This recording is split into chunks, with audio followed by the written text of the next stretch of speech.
그리스의 수도 아테네를 여행한 적이 있습니다. 고대 신들의 나라답게 도시 곳곳에 신전의 흔적들이 즐비하게 남아 있었고, 그 흔적들은 오늘날 우리 관광객들에게 아주 보기 좋은, 사진 찍기 좋은 스팟이 되어 있었습니다.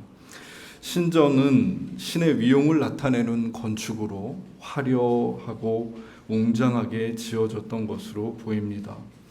아크로폴리스 언덕에 있는 파르테논 신전에는 무려 69개의 기둥이 세워져 있는데, 그 기둥, 원형 기둥의 직경이 1.9m이고 높이는 10.4m에 이릅니다.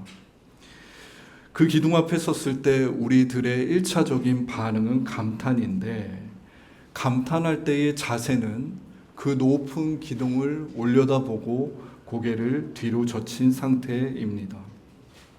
이 감탄은 이내 자기 인식으로 이어지는데, 신전 기둥의 두께와 무수히 늘어선 그 위용 앞에서 한없이 작은 나, 2m도 되지 않는 나의 실존을 자각하는 일입니다.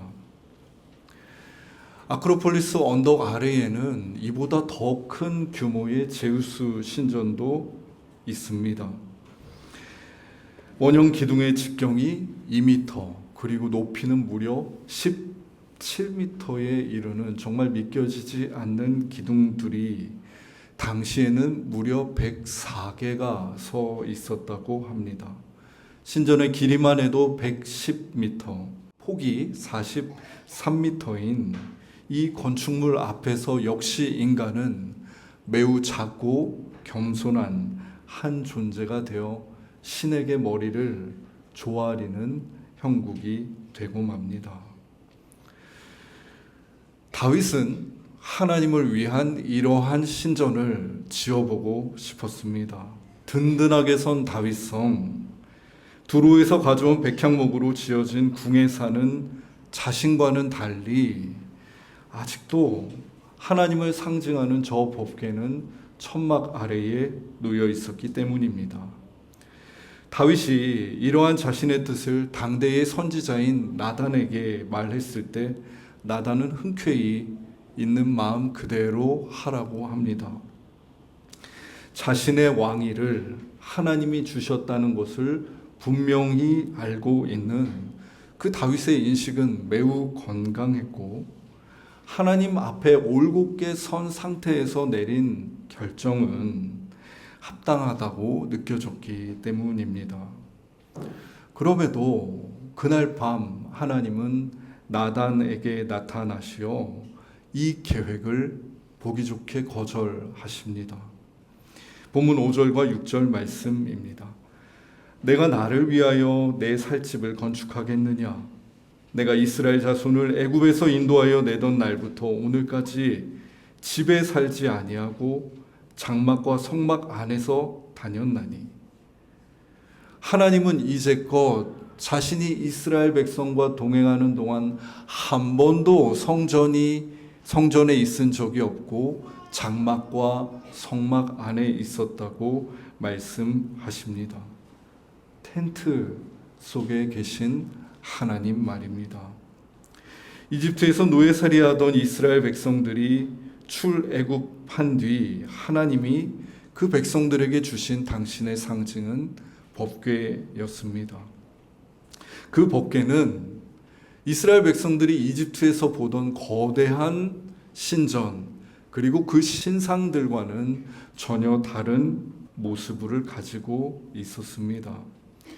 지난주에 말씀드렸다시피 하나님을 상징하는 법궤의 하단은 상자 모양으로, 그곳에는 하나님이 주신 돌판과 이스라엘 백성들에게 하나님이 주신 만나를 담은 항아리, 그리고 아론의 쌍난 지팡이가 들어 있었습니다.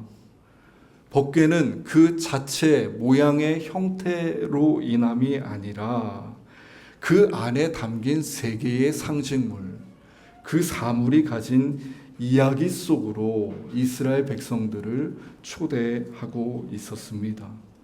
이스라엘 백성들이 하나님을 알고 싶다면 위용 있는 신상을 보는 것이 아니라 저 상자 안에 담겨 있는 사물들의 이야기를 듣고 헤아려야 했습니다.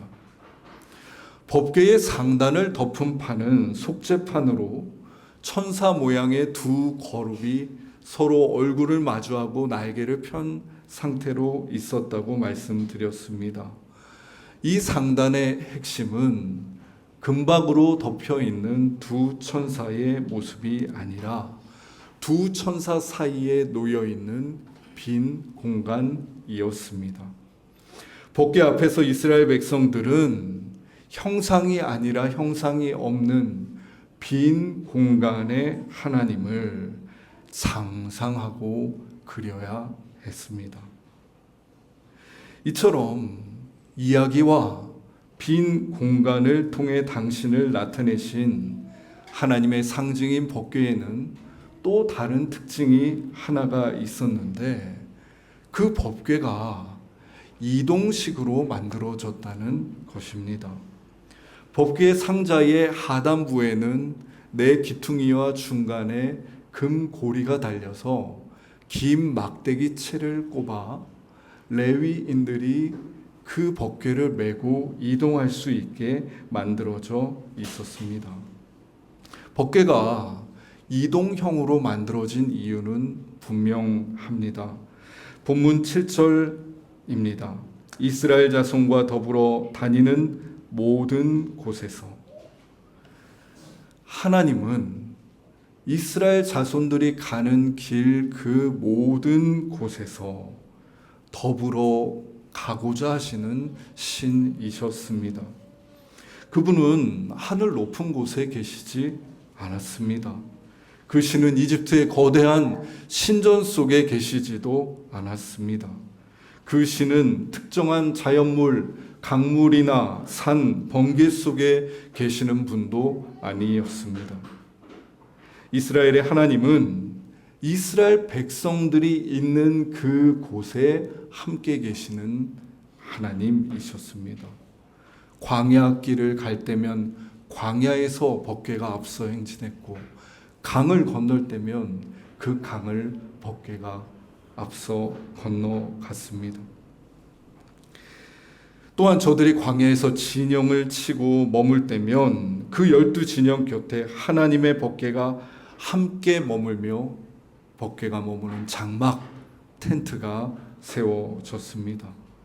그 장막에서는 머무는 동안 날마다 하나님을 향한 제사가 드려집니다. 여러분들이 그 이스라엘 백성들의 진영 안에 한 곳에 있다고 생각을 해 보십시오. 물론 그 많은 사람들이 텐트를 치고 있는 그 진영에서 하나님의 장막이 잘 보이지 않았을지도 모릅니다. 하지만 거기서 매일 상번제가 하나님 앞에 드려지고 연기가 위로 솟아오르면 이스라엘 백성들은 하나님께서 저기 저 연기가 피어오르는 장막에서 우리와 함께 계시는구나 알아차렸습니다. 무려 40년이라는 이 긴 시간을 광야에서 보낸 이스라엘 백성들에게 하나님이 어디 계십니까? 라고 누군가 묻는다면 저기요. 하늘을 가리킬 사람은 단 한 명도 없었습니다. 하나님은 저기 저 장막 텐트 안에 우리와 같이 늘 더불어 계셨다고 말했을 것입니다. 이처럼 이스라엘 백성 가운데 계신 하나님, 그들과 더불어 움직이셨던 하나님은 다윗의 인생에서도 마찬가지로 함께 하셨습니다. 오늘 본문 8절과 9절입니다. 내가 너를 목장 곧 양을 따르는 데에서 데려다가 내 백성 이스라엘의 주권자로 삼고 내가 가는 모든 곳에서 내가 너와 함께 있어 내 모든 원수를 내 앞에서 멸하였은즉. 다윗이 이새의 8번째 막내 아들로 태어나서 집안에서 가장 하찮은 일, 큰 형님들이 하지 않는 양을 돌보는 일을 들판에서 홀로 하고 있을 때부터 지금 다윗성에 이르러 왕이 됐을 그때까지 하나님은 그가 가는 모든 삶의 자리에서 함께 하셨다고 말씀하십니다. 다윗의 하나님 역시 저 높은 하늘 보좌가 아니라 낮고 낮은 땅, 전쟁과 혼돈과 고민이 쉴 새 없이 소용돌이치는 다윗의 현실 가운데 함께 계셨던 하나님이란 말입니다.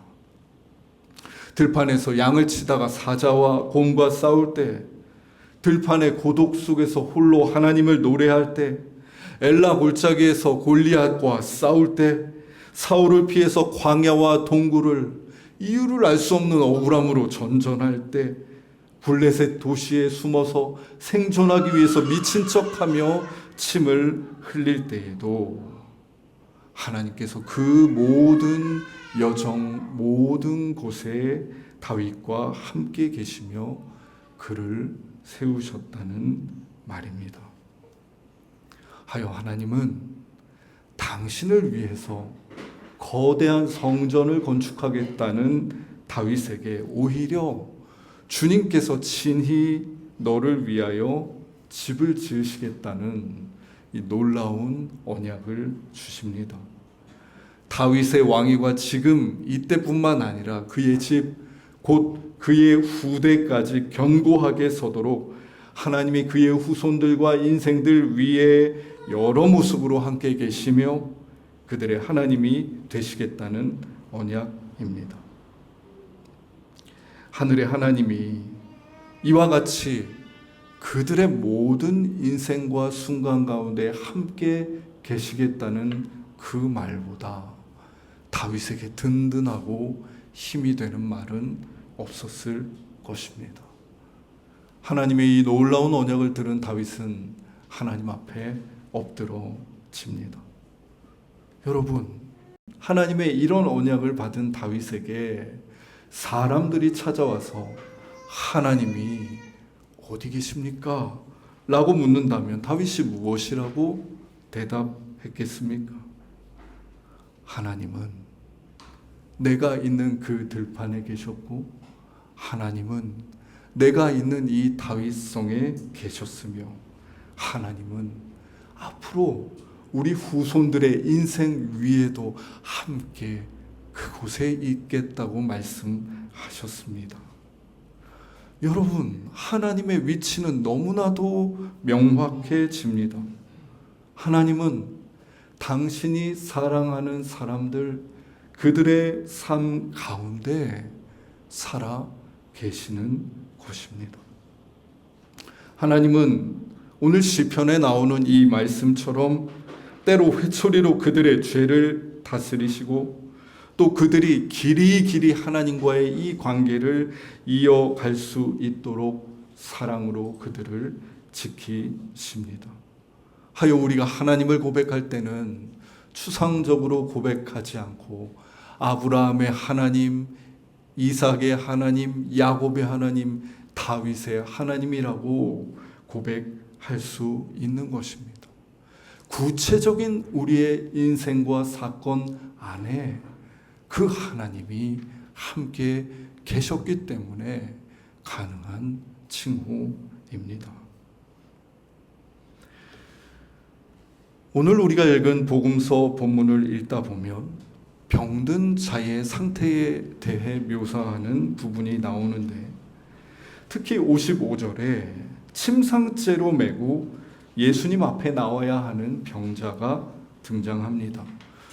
여러분, 그에게는 이동성이라고는 전혀 없었습니다. 그는 메시아가 옆마을에 왔다고 해서 옆마을로 달려가 메시아의 구원을 얻을 수 있는 존재가 아니었습니다. 그는 병에 매여 있었고 그의 삶은 완전히 갇히고 병에 의해 전복된 채 있는 자입니다. 아무런 희망이 없음을 거듭되는 날들을 통해 깊이 내면화하고 있는 그 마을, 그를 향해서 예수님이 찾아오십니다. 56절을 보면 예수님이 오신다는 소식을 들은 지방과 도시와 마을에서 병자들을 시장, 그러니까 당시 마을에서 가장 사람들이 많이 모이는 마을의 중심으로 데려와서 예수님의 옷자락이라도 만지게 하려고 사람들이 애썼다는 이야기도 있습니다. 마치 예수님이 오면 이 마을에서 어떻게 해야 된다는 매뉴얼이 생긴 것처럼 마을 사람들은 예수님이 지나가실 법한 그 시장을 중심으로 나열해 서 있습니다. 어떻게 이런 풍경이 가능합니까? 예수님이 그저 어디 좋고 번듯한 성전에 계시는, 왕궁에 계시는 왕이 아니라 끊임없이 숨어있는 병자들과 가난한 자들이 있는 마을로 이동하시고 다니시며 그들을 만나는 왕이셨기 때문입니다. 그분은 목자 없는 양 같은 사람들, 사랑하는 사람들이 있는 마을에 가시기를 쉬지 않으시는 메시아였습니다. 그분의 샌들은 닳고 달았고 그분의 발은 굳은 살로 단단합니다. 여러분, 예수님이 어디에 계십니까? 그분이 선언하신 대로 가난한 자들이 있는 곳에, 포로된 자들이 있는 곳에, 눈먼 자들이 있는 곳에 함께 계십니다. 정교의 수도자인 시메온 성인은 어느 날 성찬식을 마치고 그의 거처인 조그마한 오두막으로 돌아옵니다. 수도자의 집 안에 뭐 대단한 물건이 있었겠습니까? 안에는 긴 나무 의자 하나만 덩그러니 놓여 있었습니다. 그는 그 의자에 앉아서 늙고 병든 자신의 몸을 보다가 이렇게 외칩니다. 늙어가는 이 팔다리를 보니 경외가 나를 사로잡는구나. 여기에 하나님의 현존이 스며들어 있구나. 하나님께서 함께 하시니 이 초라한 오두막은 하늘보다 크고 넓어라. 시메온은 이스라엘 백성 가운데 계셨던 하나님, 다윗의 인생에 함께 계셨던 그 하나님, 목자 없는 양같이 헤매는 사람들을 찾아다니셨던 그 하나님께서 이제는 성찬을 통해 내 몸 안에 들어와 계시다는 고백을 합니다. 늙고 쇠약해진 나의 몸, 그럼에도 그곳이 하나님의 거처가 되다니, 이 초라한 오두막은 하늘보다 크고 넓구나. 하나님이 사랑하시는 숫가족 여러분, 이것이 신앙의 신비입니다. 초라한 오두막은 가난과 절망만이 점철되는 공간이 아닙니다. 우리가 사는 세상은 복과 은총과 성공을 말할 때마다 초라한 오두막을 탈출하는 것으로부터 성공이 시작된다고 말합니다. 지긋지긋한 가난에서 벗어나면 내 인생이 구원받을 것처럼 이야기합니다. 모두가 부러워하는 그 집에서 살고 모두가 되고자 하는 그 직을 가지면 삶이 만족스러울 것처럼 이야기합니다. 삶의 방향을, 삶의 목표를 그렇게 정하고 살아가라고 외칩니다. 죄송하지만 거짓입니다. 복과 구원을 추구하는 것은 좋습니다만 방향이 틀렸습니다. 하나님은 결코 초라한 오두막을 탈출해야 복 있는 사람이 된다고 말씀하지 않으십니다. 하나님은 가난한 자에게, 애통하는 자에게, 도무지 이 땅에 내 주위에 의라고는 없어서 오늘도 목마르고 줄인 삶을 사는 이들에게 복이 있다고 하십니다. 어떻게 가난이 복이 됩니까? 어떻게 슬픔과 정의가 부재하는 땅이 복의 근원이 될 수 있단 말입니까? 장막의 하나님, 움직이시는 하나님, 그런 마을을 향해서 끊임없이 가시는 하나님께서 그 초라한 오두막 안에 들어와 계시기 때문에 그 초라한 오두막이 하늘보다 넓고 높은 복된 공간이 될 수 있는 것입니다. 여러분, 하나님이 어디 계십니까? 하나님은 내 삶의 저 밖에 문제가 모두 해결된 하여 마침내 도착한 푸른 초장에 혹은 먼 미래에 계신 분이 결코 아닙니다. 하나님은 내 삶의 안에 문제로 점철되고 애통하고 괴로운 내 삶의 골짜기 안에 여기에 함께 계시는 분입니다. 그분 안에서 우리의 이 초라한 오두막은 하늘보다 넓고 큰 곳이 될 터이니 우리가 해야 할 것은 이 오두막을 탈출하는 것이 아니라 지금 여기에 살아계신 그 하나님을 알아차리는 것입니다. 늙은 팔다리에 스며들어 있는 하나님을 보고 경외심을 가지고 가난한 현실에 괴로워하는 그 밤 가운데 스며있는 별과 같은 하나님을 보고 경탄하고 정처 없어 보이는 길 위에 계신 하나님을 발견할 때 우리의 탄식은 경의로, 우리의 불평은 감사로, 우리의 초라한 오두막은 하늘보다 넓고 큰 하나님의 거처로 거듭나게 될 것입니다. 하나님이 어디 계십니까? 여기